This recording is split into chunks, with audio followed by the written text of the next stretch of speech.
Olá, pessoal, tudo bem com vocês? Aqui é a professora Juscelia, do quinto ano. Eu estou aqui para mais uma das nossas aulas do nosso Movimento Aprender. Hoje, olha só, estamos na aula de número 5, isso mesmo. Hoje é a última aula da nossa 12ª semana, certo? Se você está juntinho comigo, essa aula de hoje é no dia 21 de maio de 2021, sexta-feira. Como vocês já sabem, estamos trabalhando com o nosso livro, olha só, Aprender Sempre, né? E várias questões nós precisamos responder no nosso caderno. Nem tudo a gente tem espaço para escrever no livro. Então, eu gostaria que vocês fizessem, olha só, este registro aqui lá no seu caderno, de acordo com o que foi combinado com a sua professora ou com o seu professor. Então, vamos registrar? Araçatuba, 21 de maio de 2021. Hoje é sexta-feira. Língua portuguesa é a matéria que nós vamos trabalhar agora. Atividade do dia: livro Aprender Sempre, hoje nas páginas 7 e 8. O que vamos aprender? Nesta aula, vamos conhecer algumas novas palavras e seus significados por meio da leitura do texto, certo?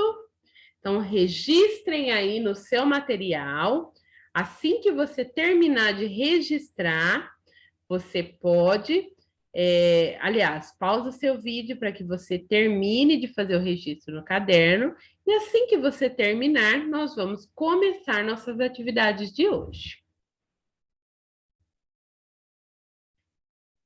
Lembrando que nossas atividades estão nas páginas 7 e 8 e são de língua portuguesa, estão na primeira parte do livro, tudo bem? Então, abram aí o seu livro. Hoje nós vamos fazer a aula de número 4 da nossa sequência didática. E o tema da aula de hoje é conhecendo algumas palavras novas. Olha que legal! Então, na aula de hoje, o que vamos aprender? Nesta aula, vamos conhecer novas palavras e seus significados. Número 1. Atualmente, é difícil imaginar como seria a vida sem internet, não é mesmo? Olha só, nós vivemos principalmente nesse tempo que estamos, né? Em meio a uma pandemia. Se não fosse a internet, essa videoaula não estaria chegando até você. Como você ia conseguir acompanhar os conteúdos da escola? Então, a internet, ela foi uma invenção muito, né? Ela é uma invenção muito importante, não só na área da educação, mas em todas as áreas. Então, continua aqui a leitura. Mas a internet é uma invenção moderna. No Brasil, ela começou a popularizar-se em meados dos anos 80, ou seja, há pouquíssimo tempo, 30, 40 anos atrás. 80, deixa eu ver. 30, 40 anos atrás. Você consegue imaginar como as pessoas procuravam o significado de palavras desconhecidas antes da internet? Como será que as pessoas faziam para encontrar o significado das palavras? Elas iam pesquisar, ó, aonde? Ai, que peso! Nos dicionários enormes que elas tinham em casa, né? Ou nas enciclopédias, que normalmente elas eram vários livros, sendo um livro para cada letra, às vezes, do alfabeto. Eu tenho essa daqui, que é uma enciclopédia, um livro bem antigo. Esse aqui é uma enciclopédia sobre hortaliças. Então, ela vai falar tudo sobre as hortaliças. E existem enciclopédias de vários assuntos, né? Se você quiser saber sobre o corpo humano, existe enciclopédia do corpo humano, enciclopédia que vai falar sobre doenças e vários tipos de enciclopédias, certo? Naquela época, era assim que nós fazíamos quando nós queríamos pesquisar o significado de uma palavra ou saber onde era determinado lugar. Por exemplo, naquela aula que nós falamos sobre a Pinacoteca de São Paulo, eu iria pesquisar na enciclopédia para saber onde é a Pinacoteca de São Paulo e possivelmente teria uma pequena foto mostrando o lugar. Hoje, como nós vimos na aula passada, nós fizemos até uma visita online. A gente conseguiu visitar a Pinacoteca sem sair da nossa casa. Olha como a internet é importante. Então, nós vamos ler agora um pequeno trecho de uma fábula que quem escreveu foi o Monteiro Lobato. E vamos pensar um pouquinho sobre as palavras que estão em destaque. Tudo bem? Então, vamos lá. Esses dois textos estão aí no seu livro, tá bom? Estão aí na página 7. O Orgulhoso. Então, vamos ver o que está falando esse texto. Era um jequitibá enorme, o mais importante da floresta, mas orgulhoso e gabola. Fazia pouco das árvores menores e ria-se com desprezo das plantinhas humildes. Vendo seus pés uma tábua, disse: Que triste vida levas, tão pequenina, sempre à beira d'água, vivendo entre as saracuras e rãs. Qualquer ventinho te dobra. E tizil que pousa em tua haste já te verga que nem bodoque. Que diferença entre nós? A minha copada chega às nuvens e as minhas folhas tampam o sol. Quando ronca a tempestade, rio-me dos ventos e divirto-me cado alto a ver os teus apuros. Fonte Monteiro Lobato, né? São fábulas de 1922. E aí, pessoal, vocês conseguiram entender alguma coisa desse texto? Ele está bem difícil de entender, né? Porque tem muitas palavras que nós não sabemos o significado, né? Mas nós vimos aqui que esse texto é um pedacinho, né? Deixa eu ver. É um pedacinho de uma fábula que foi escrita por Monteiro Lobato. Então, olha só. Essa fábula, ela está falando de um jequitibá. O que é o jequitibá, pessoal? Uma árvore, né? A maior da floresta. E por ser a maior árvore da floresta, era uma árvore super orgulhosa. E o que ela fazia com as árvores ou as plantinhas menores?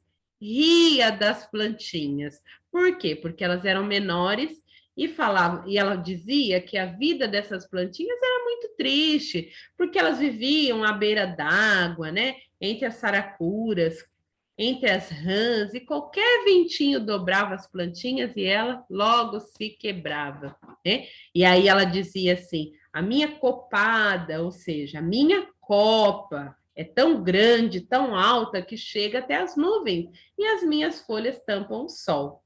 E quando ronca a tempestade, o que ela faz? Ela diz que ela ri dos ventos e se diverte com os ver o quê? Vendo os apuros das plantas e das árvores menores. A gente conversando sobre o texto, olha só, a gente consegue entender melhor o texto, mas somente lendo o texto a gente conseguiria entender? Somente lendo, não, porque uma leitura apenas não é suficiente para a gente compreender o sentido do texto. Tudo bem? Então, agora nós vamos ler o outro texto, que fala um pouquinho da vida de Monteiro Lobato. Quem já sabia que o nome dele não era Monteiro Lobato? Eu já sabia. José Bento Renato Monteiro Lobato nasceu em 19 de abril de 1882 em Taubaté, São Paulo, uma das cidades que temos aqui no nosso estado. Morreu aos 66 anos. Escreveu muitos livros, cerca de metade deles para o público infantil. Sua obra mais famosa é O Sítio do Pica-Pau Amarelo. E aí, aqui, olha só, eu tenho a fonte da pesquisa, que novamente foi o quê? A Wikipédia, que é a maior enciclopédia online que nós temos hoje na internet. E foi uma pesquisa, ó, de 2020, olha só. Então, vamos continuar aqui na página 7 do nosso livro. Você acredita que seja possível entender o significado das palavras pelo contexto da história? Bom, pelo pouquinho que nós já falamos e nós tentamos entender a história, deu para entender algumas coisas.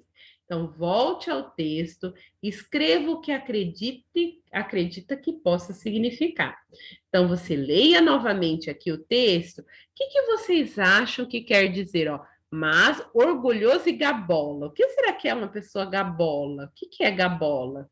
Depois, vendo seus pés uma tábua, disse. O que será que quer dizer que ele viu os pés uma tábua? E depois, Que triste vida levas, tão pequenina, sempre à beira d'água, vivendo entre os saracuras e rãs? O que será que quer dizer saracuras? Depois tem a palavra tizil e bodoque, ou bodoque.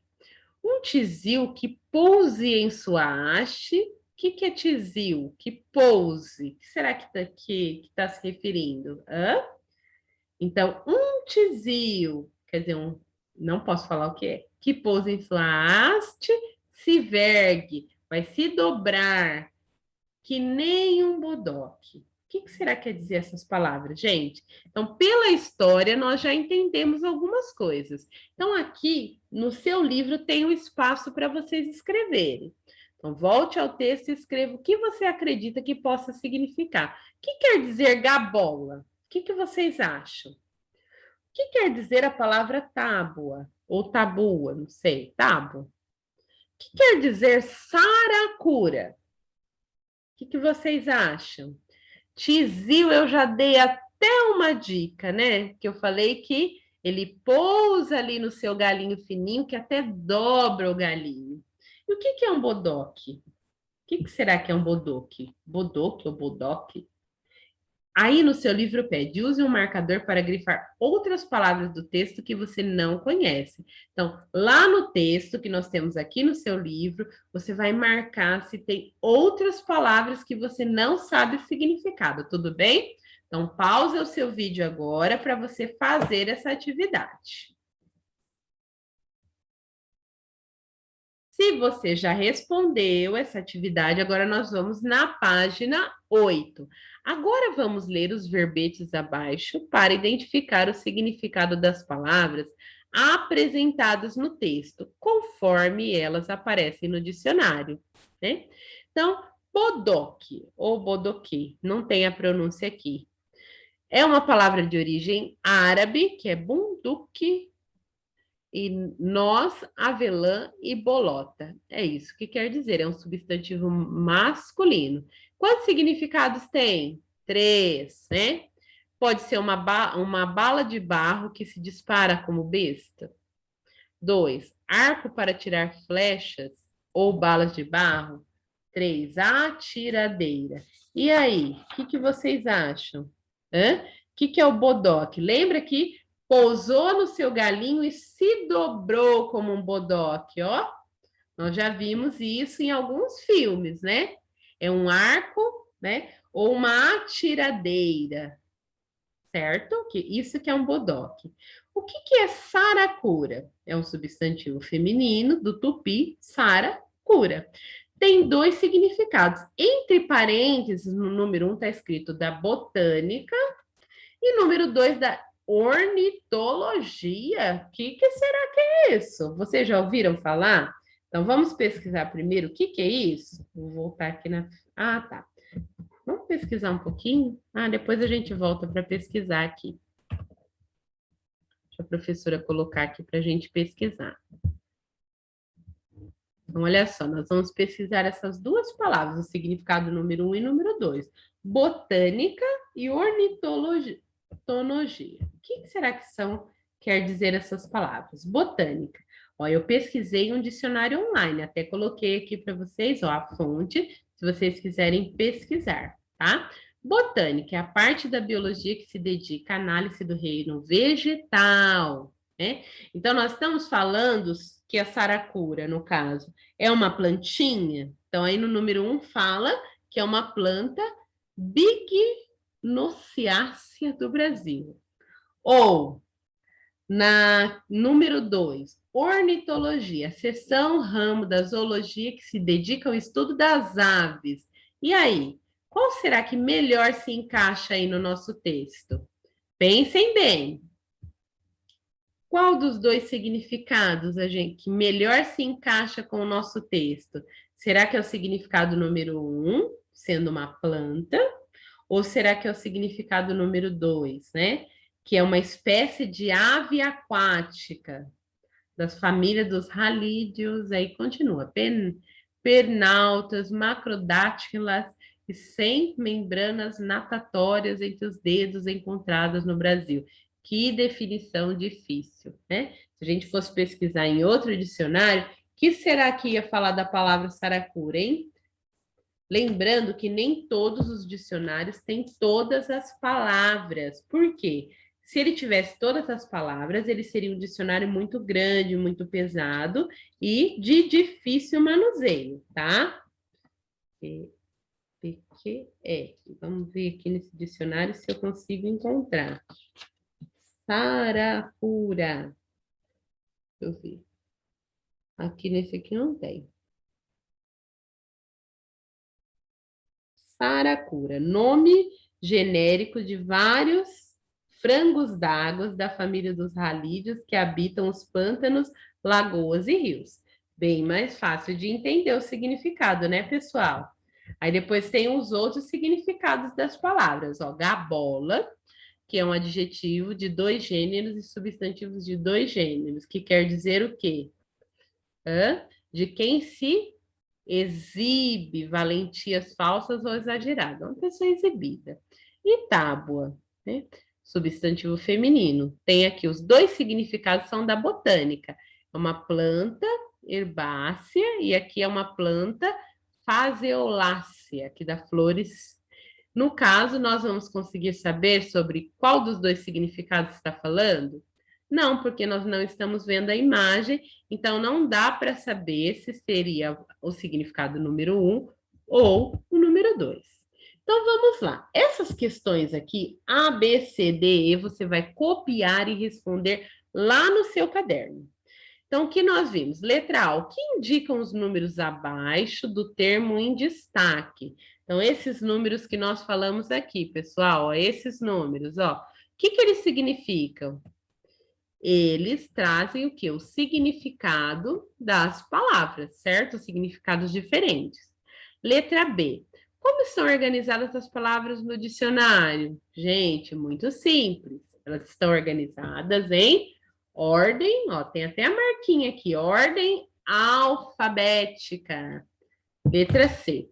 Volte ao texto e diga qual dos 2 significados do texto do termo saracura pode ser atribuído ao que está no texto. Por quê? Então, nós já fizemos isso, ó, esses 2 significados, da botânica e da ornitologia. Qual dos 2 será que combina mais com o texto? Se eu continuar lendo, ó, eu estou vendo essa frase, ó, que triste vida levas, tão pequena, sempre à beira d'água, vivendo entre saracuras e rãs. Pode ser entre as plantas, né? Mas também pode ser entre as aves também. Por que eu disse que pode ser entre as aves? Porque tizil é um tipo, né? Uma espécie de pássaro. Letra D. Você conseguiu acertar o significado de todas elas? Quando você respondeu, ó, lá na página 7, você escreveu com as suas palavras o que significava cada uma delas. Você acertou ou você errou? Responde aí na letra D. E na letra E, a palavra tizil não foi encontrada nesse dicionário online. Vamos voltar ao texto e ler novamente o trecho em que ela aparece? Qual significado ela pode ter? Como nós já vimos aqui na frase, ó, um tizil que pousa em tua haste, já te verga, já te dobra, que nem um bodoque. Um bodoque ou bodoque. E aí, o que é tizil mesmo? Que pousa é um pequeno pássaro. Deixa eu ver se aqui no meu dicionário eu consigo encontrar. Deixa eu ver se eu vou conseguir encontrar aqui no meu. Tizil. Primeiro eu vou procurar a letra T, depois a letra I e depois a letra Z. Então tá bem no finalzinho da letra I. Deixa eu ver. T, U. No meu não tem. No meu dicionário não tem tizil. Parou na letra T. Mas nós podemos pesquisar em outros dicionários. Mas a gente já viu que tizil se refere a uma espécie de pássaro. Pessoal, essa foi nossa aula de hoje. Estamos encerrando essa semana. Quero desejar a vocês um excelente final de semana. Eu espero vocês segunda-feira na nossa próxima aula, certo? Beijo e até a próxima. Tchau, tchau, pessoal.